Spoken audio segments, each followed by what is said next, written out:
Good morning students. I think sufficient students entry ले चुके हैं, तो अब हम लोग स्टार्ट करते हैं। इससे पहली वाले लेक्चर में जो आप लोगों ने सीखा था वो आप लोगों ने वेपर प्रेशर सीखा था, ठीक है। वेपर प्रेशर के बाद ये जो नेक्स्ट टॉपिक है ये कैविटेशन है। इसी टॉपिक को समझने के लिए आपको मैंने वेपर प्रेशर बताया था, तो एक बार फिर से देख लो कि वेपर प्रेशर क्या होता है। कि अगर अगर कोई लिक्विड है, उस लिक्विड को आप टेम्परेचर थोड़ा सा उसका बढ़ाएंगे, उस लिक्विड का टेम्परेचर बढ़ाएंगे, तो क्या होगा, उसमें अगर लिक्विड है तो उसका वो वेपर में कन्वर्ट हो लगेगा, मतलब गैसियस फेज में जाने लगेगा, फेज चेंज होने लगेगा इसको। और जो फिर इसके बाद जो गैसियस उसमें चेंज हुआ इसे बोलते हैं वेपराइजेशन। फिर जो भी जो गैसियस फेज है वो जाकर एक कंटेनर है उसके, चूंकि अगर वो क्लोज है तो वाटर की लेयर मतलब लिक्विड की लेयर के ऊपर गैसियस फेज जो है वो कलेक्ट होता रहेगा, क्योंकि वो ऊपर नहीं जा पा रहा है, बाहर नहीं जा पा रहा है, इसलिए। तो जब एक बार ऐसा हो गया कि वेपराइजेशन स्टार्ट हो गया और धीरे धीरे वेपर बढ़ती गई, तो क्लोज कंटेनर पे यही वेपर जो है वो फिर से वापस जो है जो आपका लिक्विड है उस पे एक प्रेशर अप्लाई करने लगता है। उस प्रेशर को बोलते हैं वेपर प्रेशर। इसका सबसे सही एग्जांपल अगर आप देखो तो आपका है प्रेशर कुकर में यही चीज होता है, ठीक।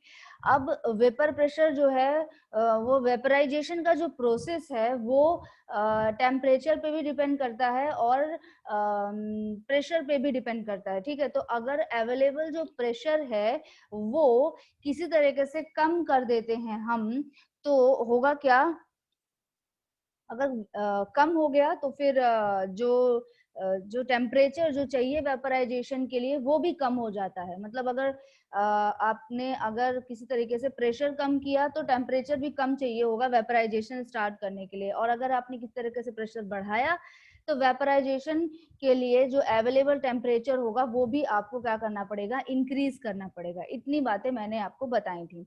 अब उसके आगे की बात सुनिए, कैविटेशन आपको सीखना है। तो ये क्या होता है, ये भी एक प्रोसेस होता है, एक लंबा सा प्रोसेस है, उसे हम लोग कैविटेशन नेम देते हैं। तो इसके लिए हम क्या करेंगे, हम लोग जरा ये देखेंगे। मान लीजिए ये एक पाइप है, ठीक है। बात हुई थी क्लोज कंटेनर की, तो ऑब्वियसली ये जो है वो क्लोज उसमें आता है। जब हम लोग पाइप की बात बोलते हैं ना तो हम लोग इसको एक क्लोज्ड वे में मानते हैं, ठीक है। हमने इतना सेक्शन लिया है, दो सेक्शन लिया है, एक ये यहाँ से यहाँ तक का सेक्शन लिया है। अब यहाँ पे क्या है, अंदर जो है वो वाटर जो है वो फ्लो हो रहा है। वाटर मतलब कोई भी लिक्विड जो है वो फ्लो हो रहा है ऐसे, ठीक है। मतलब डायरेक्शन जो है वो ये है। अब होगा क्या कि अगर ऐसे जा रहा है और इसमें कोई प्रेशर में कोई चेंज नहीं हुआ तब तो ठीक है, लेकिन अगर मान लीजिए यहाँ पर कुछ इस रीजन में, यहाँ से लेकर यहाँ तक इस रीजन में क्या हुआ कि प्रेशर जो है वो किसी वजह से यहाँ पर प्रेशर जो है वो कम है, प्रेशर यहाँ पर अवेलेबल कम है। तो अगर ये प्रेशर अवेलेबल इतना कम है, मतलब कोई भी लिक्विड जो यहाँ पर फ्लो हो रहा है उसके कंपैरिजन में, उसके लिए देखिए एक पर्टिकुलर लिक्विड को वेपोराइज होने के लिए एक पर्टिकुलर प्रेशर पे एक पर्टिकुलर टेम्परेचर चाहिए होता है, ठीक। अगर प्रेशर कम हुआ तो वो टेम्परेचर जो चाहिए होता है वेपराइज होने के लिए वो भी कम हो जाता है। तो मान लीजिए ये टी टेम्परेचर पे फ्लो हो रहा था, ये टेम्परेचर जो है वो यहाँ पर हम कांस्टेंट रख रहे हैं, टेम्परेचर को हम कम या ज्यादा नहीं कर रहे हैं। टेम्परेचर जो जिस टेम्परेचर पे फ्लूइड फ्लो हो रहा है वो टेम्परेचर एज इट इज रहेगा। तो जब इस टेम्परेचर पे जो फ्लूइड है वो इधर से इधर जाता है और यहाँ पर उसको एक लो प्रेशर का एरिया मिल जाता है, तो अगर अगर कंडीशन है कि अगर ये जो टेम्परेचर जो मिला है इस टेम्परेचर पे ये जो प्रेशर जो अवेलेबल जो थोड़ा सा प्रेशर है इस अवेलेबल प्रेशर पे, मतलब ये इस टेम्परेचर पे ये जो प्रेशर है ये इसका सैचुरेशन प्रेशर होगा, तो क्या होगा कि ये जो लिक्विड है उसका फेज चेंज होने लगेगा, मतलब कि जो लिक्विड है वो वेपर में कन्वर्ट होने लगेगा। अगर ऐसा होने लगेगा तो यहाँ पे क्या होगा, वेपर कलेक्ट होने लगेगी, जो इस फ्लूइड के अंदर जो एयर के थोड़े बहुत कंटेंट हैं वो भी निकलेंगे और वेपर में भी कन्वर्ट होगा ये, और यहाँ पर क्या होगा, यहाँ पर बबल फॉर्म हो जाएंगे। ऐसे यहाँ पर क्या होने लगेगा, बबल फॉर्म हो जाएगा यहाँ पर। अब ये बबल बहुत हल्के होते हैं, ठीक है, ये बबल बहुत हल्के होंगे तो फ्लो इधर से इधर हो रहा है लगातार, तो फ्लो के साथ ये क्या होंगे, ये बबल भी आगे की साइड चले जाएंगे, ये फ्लो के साथ साथ ये बबल भी आगे की साइड चले जाएंगे। अब मान लीजिए कुछ दूर जाने के बाद यहाँ पर कोई ऐसा रीजन है जब प्रेशर जो है वो बहुत ज्यादा है, ये जो बबल्स जो फॉर्म हुई हैं इसे हम लोग प्रेशर बबल्स भी बोलते हैं, ठीक। अब आगे बहुत दूर आगे जाने पर जो प्रेशर अवेलेबल है वो प्रेशर जो है वो ज्यादा है, अगर काफी ज्यादा है तब क्या होगा, ये जो बबल्स यहाँ पर पहुंचे हैं इन बबल्स पे प्रेशर पड़ेगा और ये क्या हो जाएंगी, ये हो जाएंगी, ये फूट जाएंगी, ये तुरंत क्या हो जाएंगी, फूट जाएंगी। जब फूट जाएंगी ये प्रेशर बबल्स तो क्या होगा, जो प्रेशर था वो रिलीज होगा, प्रेशर और इंक्रीज होगा, जो प्रेशर ऑलरेडी ज्यादा था वो और ज्यादा हो जाएगा, सारी बबल्स जो है वो धीरे धीरे फूटेगा। तो अब ये जो बबल्स के फूटने से जो ये जो वेपर जो रिलीज हुई वो वेपर क्या होने लगेगी, कंडेंस होने लगेगी और ये फ्लूइड में कन्वर्ट होने लगेगी, ठीक। जब फ्लूइड में कन्वर्ट होगी और क्या होगा, यहाँ पर जो अवेलेबल जो वेपर था उसका जगह तो खाली हो गया, मतलब यहाँ पर पहले वेपर था वो कंडेंस होकर नीचे चला गया तो जगह खाली हो गया, मतलब कैविटी फॉर्म हो गई, खाली जगह हो गया। अब ये जो कैविटी फॉर्म हुई है इस कैविटी को फिल करने के लिए तुरंत आसपास का जो वाटर होगा तुरंत इसकी ओर तेजी से जाएगा, जब तेजी से इधर से ओर जाएगा तो ये क्या होगा, तुरंत ये जो पाइप है इससे टकराएगा, बहुत तेज टकराएगा, जब तेज टकराएगा तो इसमें क्या होगा, नॉइज प्रोड्यूस करेगा, ठीक है। तो ये पूरा प्रोसेस जो होता है इसे हम लोग बोलते हैं कैविटेशन। फिर से सुनिए क्या होता है ये, दो चीजें मैंने आपको बताई थी, सैचुरेशन प्रेशर और सैचुरेशन टेम्परेचर। उसमें क्या था, सैचुरेशन प्रेशर यहाँ पर यूज होगा तो सैचुरेशन प्रेशर होता क्या था कि अगर किसी एक पर्टिकुलर टेम्परेचर पे, टेम्परेचर कांस्टेंट रहेगा, उस पे एक पर्टिकुलर लिक्विड को वेपर में कन्वर्ट होने के लिए एक पर्टिकुलर प्रेशर चाहिए होता है, उसे हम लोग बोलते हैं सैचुरेशन प्रेशर। तो अगर हम लोग बोल रहे हैं कि ये जो लिक्विड है जो फ्लो हो रहा है उसका टेम्परेचर T है और किसी एक जगह पे प्रेशर काफी कम है, तो जो फ्लूइड फ्लो हो रहा है अगर इस टेम्परेचर के करस्पॉन्डिंग, इस फ्लूइड के लिए इस टेम्परेचर के करस्पॉन्डिंग ये जो प्रेशर है ये सैचुरेशन प्रेशर हो जाता है, तो यहाँ पर वेपराइजेशन स्टार्ट हो जाएगा और प्रेशर बबल्स जो बनने लगेंगे। अब ये बबल्स चूंकि फ्लो हो रहा है तो ये आगे की साइड चली जाएंगी, जब आगे की साइड जाएंगी और कहीं पर अगर ऐसा एरिया मिलता है जहां पर प्रेशर बहुत ज्यादा है तो इस प्रेशर की वजह से जो प्रेशर बबल्स हैं ये क्या हो जाएंगी, फूटेंगी, फूटेंगी तो कंडेंस होंगी, कंडेंस होंगी फिर से लिक्विड में कन्वर्ट होगी और इसकी वजह से जो कैविटी फॉर्म हुई, जो यहाँ पर खाली जगह बची उसको फिल करने के लिए जो वाटर है या कोई लिक्विड है जो नीचे है वो लिक्विड क्या करेगा, बहुत तेजी से उस एरिया को फिल करेगा, तो एरिया को फिल करेगा तो तुरंत ये वॉल्स जो हैं इन वॉल्स से टकराएगा और वॉल से टकराने के बाद ये कैविटेशन का प्रोसेस यहीं पर खत्म हो जाएगा। अब जब कोई चीज टकरा रही है तो बहुत तेज नॉइज प्रोड्यूस होगा, ठीक है। तो मतलब कैविटेशन क्या प्रोसेस है, वेपर जो बबल्स हैं उन बबल्स का प्रोड्यूस होना और उनका टूटना और नॉइज का प्रोड्यूस होना, इतना तक ये प्रोसेस जो होता है उसको हम लोग बोलते हैं कैविटेशन। इसके बाद एक और प्रोसेस स्टार्ट होता है, इसे हम लोग बोलते हैं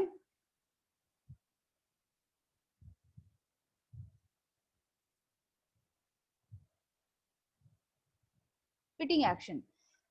पिटिंग एक्शन क्या है, एक बोले तो इसका रिजल्ट है, ऐसा बोल सकते हैं कैविटेशन का रिजल्ट है, मतलब कैविटेशन हुआ तो उसके बाद पिटिंग एक्शन होगा ही होगा। होता क्या है कि अगर जब तक प्रेशर बबल्स थी तो क्या था, इन पे कोई प्रेशर नहीं था, मतलब वॉल्स पे कोई प्रेशर नहीं था, मतलब प्रेशर रिलीज था, कोई प्रेशर नहीं था। जैसे ही प्रेशर बबल्स फट गई तुरंत क्या हुआ, वाटर ने तेजी से उसका स्पेस लेने के लिए आगे बढ़ा और यहाँ जो वॉल्स था उनसे टकराया। जब उनसे टकराएगा तो बहुत ज्यादा, अब एकदम से फोर्स लगा तो जब फोर्स लगेगा तो बहुत ज्यादा क्या होगा, स्ट्रेस प्रोड्यूस होगा यहाँ पर वॉल पे। अब मटेरियल की बात चल रही है पूरी, अब मटेरियल जो जिस मटेरियल का पाइप बना है उस पर इफेक्ट हम लोग देख रहे हैं, ठीक।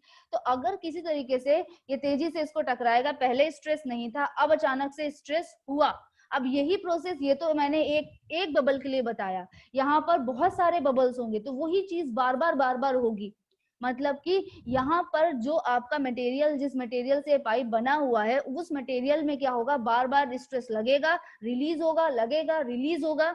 तो इसकी वजह से क्या हो जाएगा, ये जो मटेरियल है वो क्या होने लगेगा, खराब होने लगता है, धीरे धीरे टूटने लगता है। ठीक है, इसे हम लोग बोलते हैं पिटिंग एक्शन बोलते हैं, पिटिंग एक्शन ऑफ मटेरियल बोलते हैं। तो इससे क्या होता है, जो ये जो जिस मटेरियल का जो पाइप बना है वो खराब होने लगता है, पाइप जो है वो रस्टिंग होने लगा, रस्टिंग वर्ड भी यूज किया जाता है इसके लिए, रस्टिंग भी होने लगती है पाइप की। ठीक है, तो रस्टिंग ऑफ पाइप या पिटिंग एक्शन, ये सब वही चीजें हैं। ठीक है, ये बात सबको समझ में आई, जो मैंने एक प्रोसेस बताया वो बात आपको समझ में आया? किसी को नहीं समझ में आया तो बताइए, हैंड रेस कर दीजिए या चैट पे लिखिए। ये पूरी एक छोटी सी जो कहानी टाइप की मैंने सुनाई, ये पूरी चीज समझ में आई? ठीक है, ओके, बताइए बेटा। राम कृष्णा, बताइए क्या दिक्कत है? अनम्यूट करिए बेटा, आप अपने आप को अनम्यूट कर पाएंगे? बताइए राम कृष्णा, आपने हैंड रेस किया हुआ है, रीजन बताइए बेटा, अदरवाइज हैंड डाउन कर लीजिए अगर कुछ नहीं पूछना है तो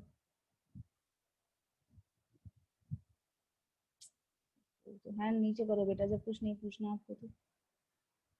ठीक है, अब देखिए, अब ये क्या है, ये इतना बात तो आपको समझ में आया कि ये जो मतलब प्रेशर का डिफरेंस होगा, कहीं प्रेशर कम होगा, कहीं प्रेशर ज्यादा होगा, इसकी वजह से कैविटेशन भी होगा। और ये एक सीधी बात आपको समझ में आई कि ये जो कैविटेशन है वो बिल्कुल भी हमारे फेवर में नहीं है। ये ऑब्वियसली इससे कैविटेशन से क्या होने लगेगा, पिटिंग एक्शन होगा, रस्टिंग ऑफ मटेरियल होने लगेगा, तो ये हमारे फेवर में तो नहीं है। किसी को भी अगर दिक्कत है तो आप चैट पे लिख दीजिए, हैंड रेज करने पे मैं आपको अनम्यूट करती भी हूँ तो आप लोग कुछ बोलते नहीं है और क्लास को डिस्टरबेंस होता है। अगर आपको कुछ पूछना है तो चैट पे लिख दीजिए, मैं देख लूंगी। ठीक, अब देखिए, ये कैविटेशन है, कैविटेशन में क्या हुआ, बिल्कुल हमारे फेवरेबल कंडीशन नहीं होती है। इसी कैविटेशन को आगे जब आप लोग को मैं कभी हैमर एक्शन पढ़ाऊंगी, वाटर हैमर पढ़ाऊंगी, अभी मैं ही पढ़ाऊंगी यूनिट, जब हम लोग पाइप फ्लो पढ़ेंगे उस समय हम लोग एक वाटर हैमर भी पढ़ेंगे। ठीक है, तो उसमें भी यही यही सारी चीजें होती, वाटर हैमर के इफेक्ट के साथ ही, मतलब इसी कैविटेशन इफेक्ट की वजह से ही वाटर हैमर होता है। ठीक, तो ये बेसिक है। तो उसमें भी क्या होता है, यही पिटिंग एक्शन, रस्टिंग, ये सब प्रॉब्लम्स होने लगती हैं। तो पाइप को क्या होता है, नुकसान हो रहा होता है किसी भी तरीके से। जब पाइप को नुकसान हो रहा होता है तो ऑब्वियसली हमें इस कैविटेशन को किसी न किसी तरह से हटाना होगा या रिड्यूस करना होगा। अगर किसी तरह से नहीं हटा सकते तो इसके प्रोसेस को रिड्यूस कर सकते हैं, तो ये हमारा एम होता है। ठीक, तो अगर हमें कैविटेशन को कम करना है तो इसके लिए हमें अगर प्रोटेक्शन चाहिए तो हम क्या करेंगे, तो ये जो प्रेशर का डिफरेंस जो क्रिएट हो रहा है ये नहीं होने देना चाहिए। मतलब अगर पाइप में कहीं ऐसा एरिया है, fitting will occur at low pressure और हाई प्रेशर रीजन। और बहुत देखिए, मैंने जो पिटिंग एक्शन आपको बोला वो मैंने कहा बोला, जहां पर ये जो बबल्स हैं वो टूटेंगी वहां पर होगा। तो ऑब्वियसली जहां पर प्रेशर रीजन हाई है वहां पर ये प्रेशर बबल्स टूटेंगी और वहीं पर कैविटी को फॉर्म करने के लिए वाटर हिट करेगा, और हिट करेगा तब पिटिंग एक्शन स्टार्ट होगा। ठीक है, लेकिन अगर ये बबल्स जो हैं ये ऐसे रीजन पे फटती हैं, जैसे यहाँ पर प्रेशर रीजन कम है लेकिन अगर यहाँ पे बबल्स बहुत बहुत प्रेशर रीजन कम है और बबल्स बहुत ज्यादा हो गई यहीं पर टूटने लगी, तो इन टूटने की वजह से भी प्रेशर धीरे धीरे यहाँ पे इंक्रीज होने लगेगा। और जैसे ही प्रेशर जहां पे भी बबल टूटेगा वहां पे पिटिंग एक्शन स्टार्ट हो जाएगा। मतलब प्रेशर कहाँ कैसा है ये पिटिंग एक्शन को डिफाइन नहीं कर रहा है, बबल्स कहाँ फट रहे हैं ये डिफाइन कर रहा है कि पिटिंग एक्शन वहां पर होगा। ठीक है, अगर वैसे तो फेवरेबल कंडीशन उसके लिए, मतलब इसके लिए फेवरेबल कंडीशन कहाँ है, जहां पर प्रेशर ज्यादा है वहां पर फूटेगा ये। लेकिन जब अगर ये जो बबल्स हैं, ये बबल्स अगर ऐसे जैसे यहीं पर अगर बहुत ज्यादा एकदम से बबल फॉर्म हो गई तो इन बबल्स की वजह से भी तो प्रेशर बढ़ता है। मैंने बताया ना, वेपर प्रेशर, वेपर प्रेशर बहुत ज्यादा हो जाएगा अगर, तो यहाँ पे भी प्रेशर बढ़ जाएगा।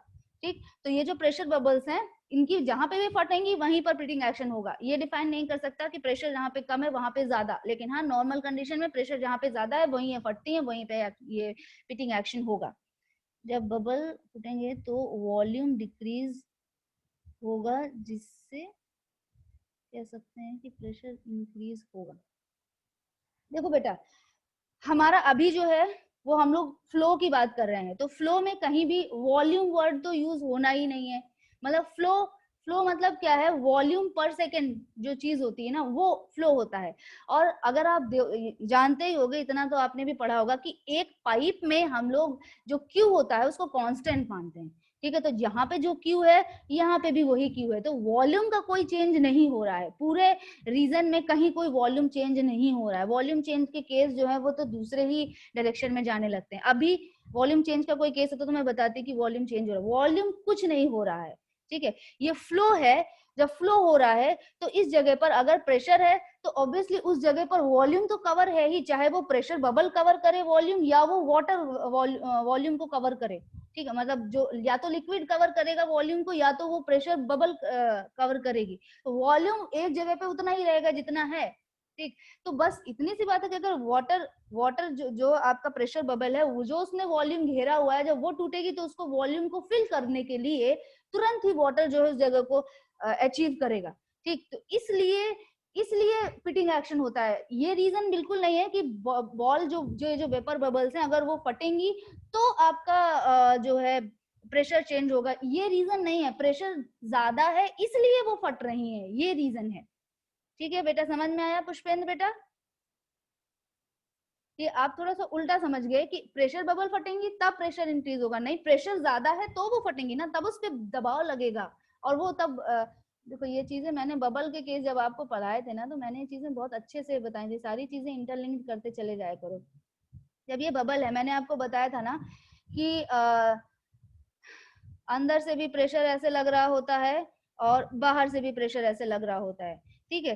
तो जब तक ये जो बॉल है ये कब तक बनेगी, जब तक कि ये जो अंदर वाला जो प्रेशर है वो ज्यादा रहेगा बाहर वाले प्रेशर के कंपैरिजन में। तो यहाँ पर क्या हो जा रहा है, यहाँ पर तो ठीक है, जैसे यहाँ पर आ जा रहा है तो क्या हो जा रहा है, ये जो बाहर से जो प्रेशर लगने लग रहा है ये ज्यादा हो जा रहा है अंदर से प्रेशर लगने के कंपैरिजन में, तो बॉल फट जाएगी, सीधी बात है, बबल फटेगा, ठीक है। अब समझ में आया पुष्पेंद्र? यस या नो कुछ तो बताइए, मैं और एक्सप्लेन करूं या फिर इसे।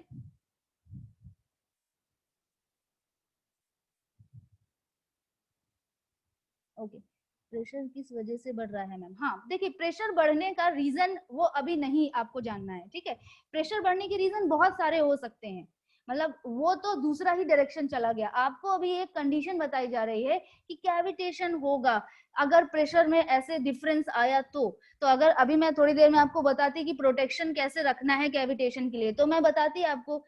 तो ये बात, अच्छा ये पूरा सुन लो, फिर से आप लोगों को, आपको जो भी क्वेश्चन है आप इसमें डालते जाओ, मैं आपको फिर से देख के बताऊंगी, ठीक है। अभी देखो ये क्या है, कैविटेशन का अगर हमें इसके अगेंस्ट में प्रोटेक्शन देना है अपने पूरे स्ट्रक्चर को, मतलब अपना ये जो हमारा जो ये पूरा स्ट्रक्चर है, अभी अभी आपको एक सामने एक पाइप दिख रहा है, मान लो इसी पाइप को अगर रस्टिंग से बचाना है तो क्या होगा, कैविटेशन नहीं होने देना है। और कैविटेशन हो किसकी वजह से रहा है, अगर प्रेशर में इंक्रीज या डिक्रीज है तो, ठीक है। तो इसलिए हमारा क्या मोटिव होता है कि हम ऐसा स्ट्रक्चर डिजाइन करें जिसमें प्रेशर में डिक्रीज ना हो पाए, किसी भी जगह पे प्रेशर में डिक्रीज ना हो पाए, हम ऐसा स्ट्रक्चर डिजाइन करना होगा। हमें ऐसा स्ट्रक्चर तो नहीं, हमें ऐसा इंस्ट्रूमेंट डिजाइन करना होगा जहां पर प्रेशर जो है वो डिक्रीज ना होने पाए।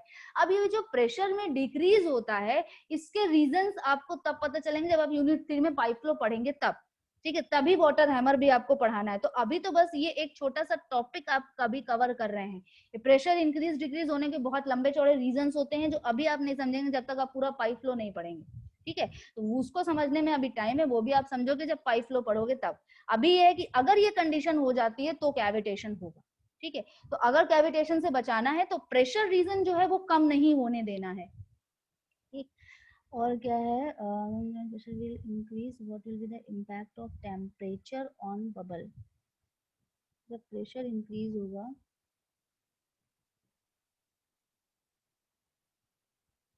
what will be the impact of temperature on bubble। जब प्रेशर इंक्रीज होगा, रामकृष्णा, जब प्रेशर इंक्रीज होगा, आपको रामकृष्णा बेटा आप अपने आप को अनम्यूट करिए, जरा हैंड रेज करिए बेटा, रामकृष्णा बेटा हैंड रेज करिए। आप पूछना क्या जा रहे हो मुझे ये नहीं समझ में आ रहा। रामकृष्णा बेटा हैंड रेज करिए,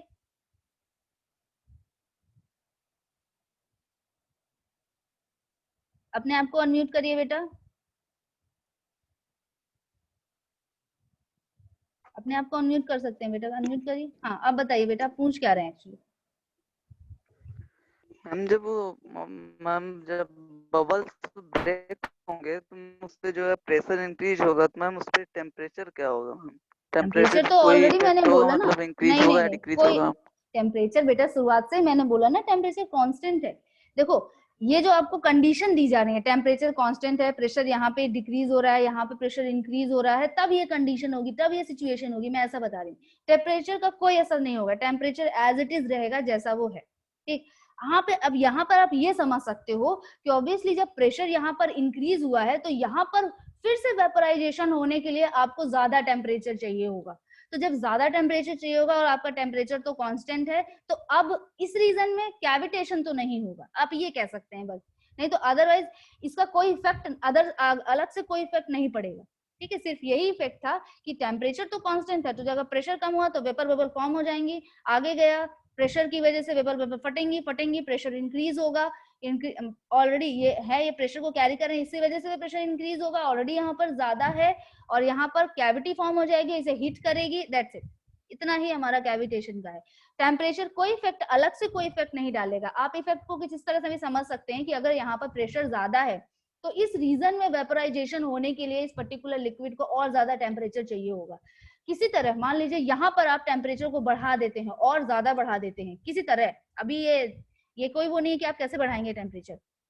मान लीजिए इस जगह पर आपने किसी तरह आपने यहाँ पर इसी रीजन में जहां पर प्रेशर ज्यादा है वहीं पर आपने टेम्परेचर भी बहुत ज्यादा कर दिया, और वो टेम्परेचर इस प्रेशर के करस्पॉन्डिंग आपका सैचुरेशन टेम्परेचर तक पहुंच गया, तो यहाँ पर फिर से वेपर बबल स्टार्ट हो जाएंगी, बननी स्टार्ट हो जाएंगे और वो फिर आगे ट्रेवल करने लगेंगे।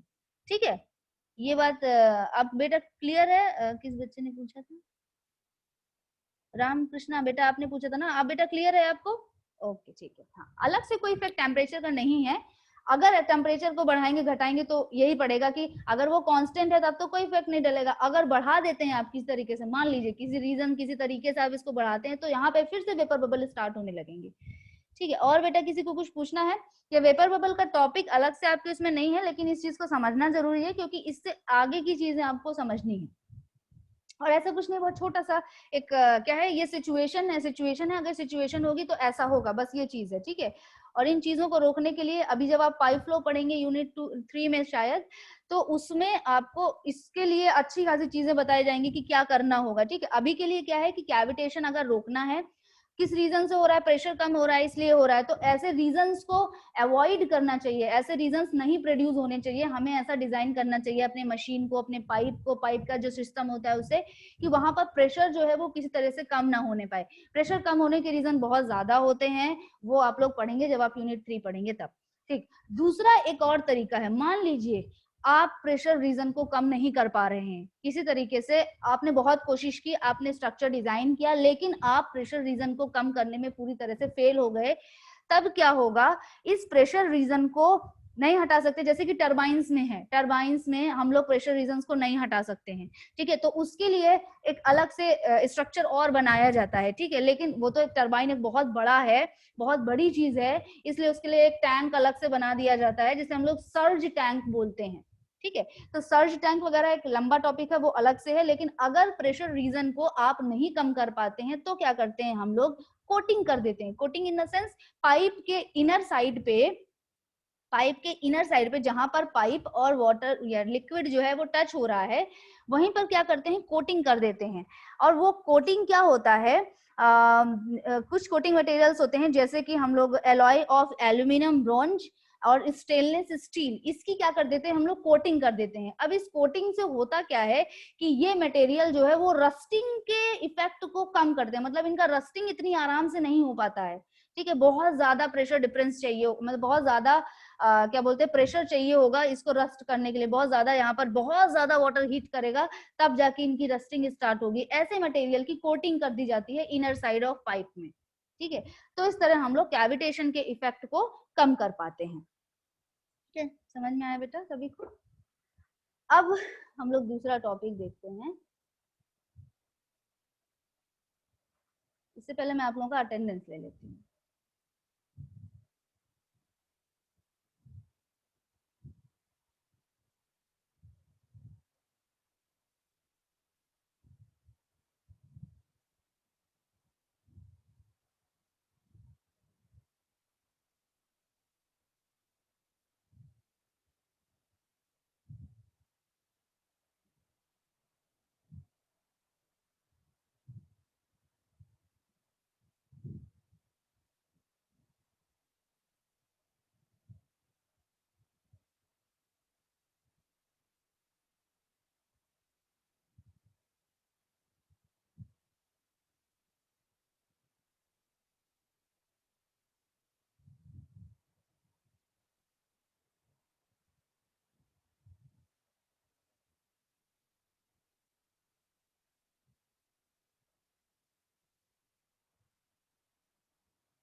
अटेंडेंस भी अब आपकी हो गई।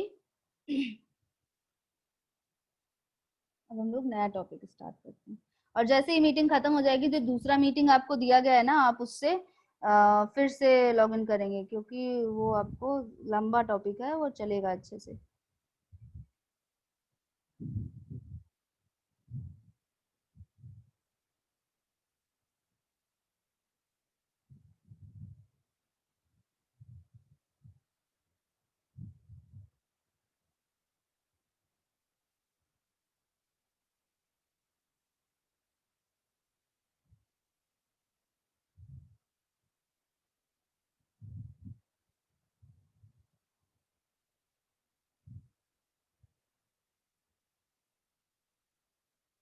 अटेंडेंस मैंने आपको भेज दी है आपकी, आप लोग चेक कर लीजिए, जिसकी अटेंडेंस नहीं लगी है मुझे अभी बताइए, ठीक है। अब हम लोग सेकंड वाला, जिसकी नहीं लगी है अटेंडेंस, वो लोग अपना हैंड रेज कर देंगे, और ऐसा तो नहीं होता है ऑब्वियसली, मैंने इस चीज को ध्यान पे रखा है।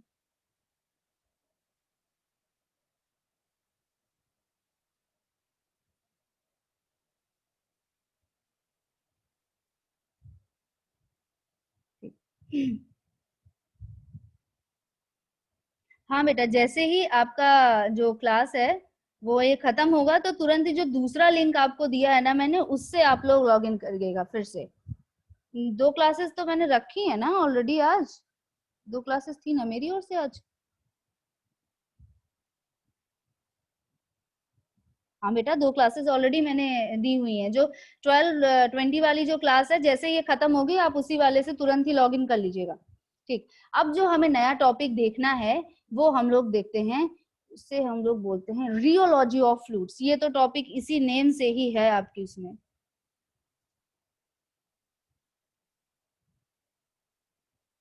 रियोलॉजी ऑफ फ्लूइड्स, रियोलॉजी का मतलब क्या होता है?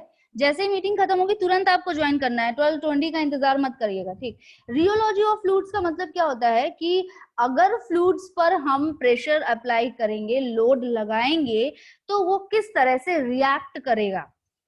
तो किस तरह से रिएक्ट करेगा, तो बहुत सारे चीजें, जैसे मान लीजिए मैंने किसी बच्चे को डांटा, तो अब उस बच्चे के क्या रिएक्शंस हो सकते हैं? ये एक रिएक्शन होगा, या तो वो कोई ना रिएक्शन ना करे, वो चुपचाप बैठा रहे, एक रिएक्शन। दूसरा, वो उसको या तो उसको भी गुस्सा आ जाए, ठीक है। तीसरा रिएक्शन हो सकता है या तो वो रोने लग जाए, ठीक है। तो मतलब अगर फ्लूइड में आप में प्रेशर कुछ लगाया गया तो वो कुछ रिएक्शन होंगे, ठीक है। तो 3 रिएक्शन इस बच्चे ने दिए, तो उन तीनों रिएक्शन पे मैं अगर स्टूडेंट्स को क्लासिफाई करूं, तो मैं ये बोलूंगी कि जो कुछ नहीं कह रहा है उस बच्चे का नाम, सपोज ये कुछ और है, ए क्लास है उस बच्चे की। सपोज अगर जो बच्चा गुस्सा कर रहा है वो बी क्लास में रखा गया, उस तरीके के बच्चों को बी क्लास में रखा गया। जो बच्चा रोने लग रहा है उस तरीके के बच्चों को सी क्लास में रखा गया, ठीक है।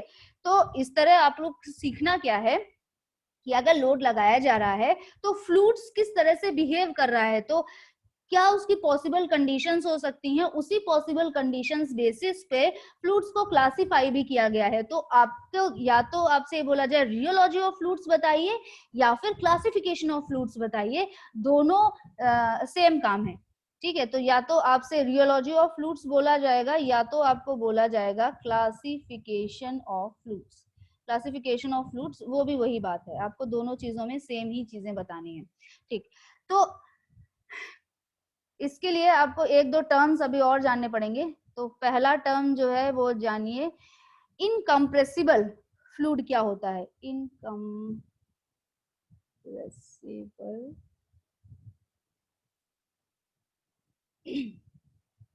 इनकम्प्रेसिबल फ्लूइड क्या होता है, देखिए इनकम्प्रेसिबल नाम से पता चल रहा होगा, ऐसा फ्लूइड जिसे कंप्रेस ना किया जा सके, ऐसे फ्लूइड को हम लोग इनकम्प्रेसिबल फ्लूइड कहते हैं।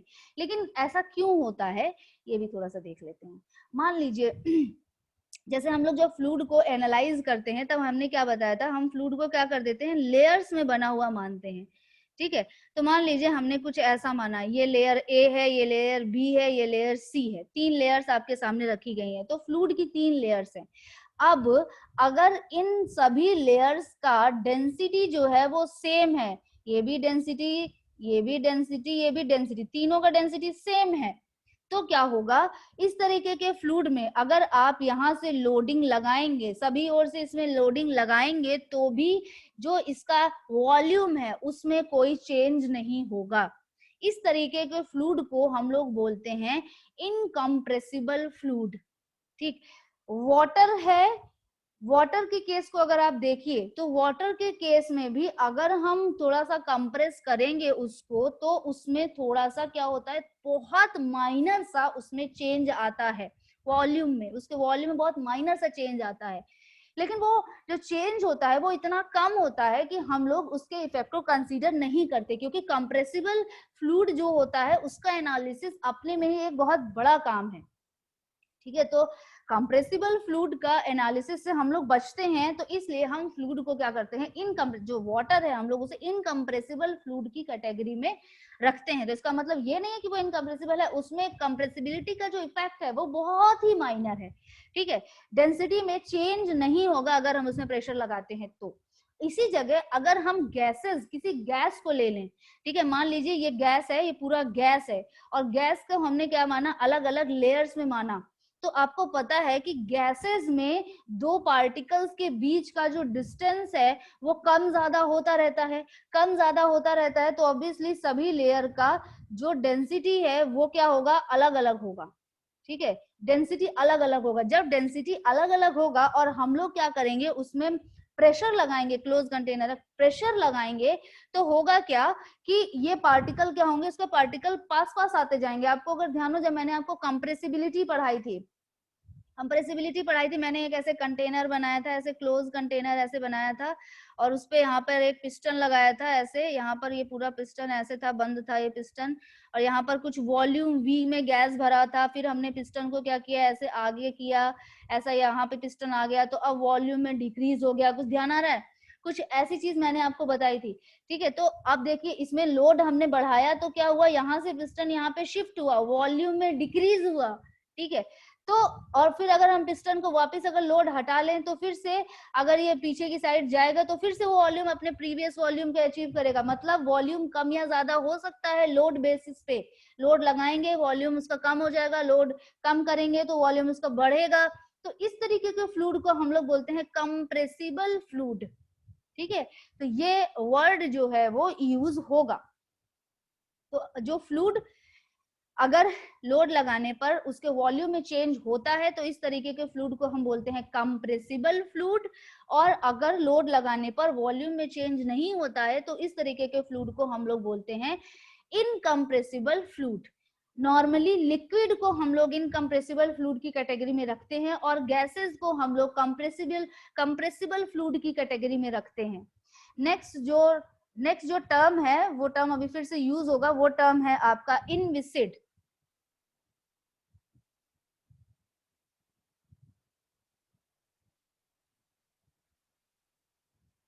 इनविसिड फ्लूइड क्या होता है, कोई भी ऐसा फ्लूइड जिसकी विस्कोसिटी जीरो होती है, जिसकी विस्कोसिटी जीरो होती है। विस्कोसिटी पता है ना, विस्कोसिटी क्या है, अगर ये दो लेयर्स की बात बोले, तो अगर इस लेयर को आप यू वेलोसिटी देना चाहते हैं, तो इस वेलोसिटी को जैसे ही आप यू वेलोसिटी देने लगेंगे, ये अपोज करेगा ड्यू टू कोहेजन इफेक्ट, ये नीचे वाली लेयर को अपोज करेगी। ठीक है, तो नीचे शियर स्ट्रेस प्रोड्यूस होने लगेगा, शियर फोर्स प्रोड्यूस होने लगेंगे। तो अगर विस्कोसिटी ज्यादा है, तो मतलब कि बहुत ज्यादा मेहनत करनी पड़ेगी आपको फ्लूइड को मतलब वेलोसिटी देने के लिए। ठीक है, तो ऐसा फ्लूइड जिसकी विस्कोसिटी जीरो होती है उसको हम लोग इनविसिड फ्लूइड बोलते हैं। बेटा मीटिंग खत्म होने वाली है, जो दूसरा मीटिंग का लिंक दिया गया है आप लोग उससे तुरंत ज्वाइन कर लीजिएगा। ठीक है, तो उसमें मैं बताऊंगी आप लोगों को। तो इनविसिड फ्लूइड एक ऐसा फ्लूइड है जिसकी विस्कोसिटी होती है जीरो। अगर विस्कोसिटी जीरो है, तो यानी हमें फ्लूइड को, अगर हमने थोड़ा सा लोड लगाया, उसमें कोई फ्रिक्शन नहीं है, तो उस एक थोड़े से लोड की वजह से वो आगे लेयर उसकी बढ़ती चली जाएगी, कितना दूर तक जाएगी पता नहीं। जब कोई फ्रिक्शन ही नहीं है तो वो चलती चली जाएगी, मतलब कोई एक्सटर्नल फोर्स की जरूरत ही नहीं होती है हमें उसमें फ्लो प्रोड्यूस करने के लिए। ठीक है, तो दो चीजें मैंने आपको बताई, वो आपको याद रखनी है। इनविसिड फ्लूइड मतलब विस्कोसिटी इक्वल टू जीरो, कोई भी एक्सटर्नल लोड के बिना भी फ्लूइड जो है वो जा सकता है। और इनकम्प्रेसिबल फ्लूइड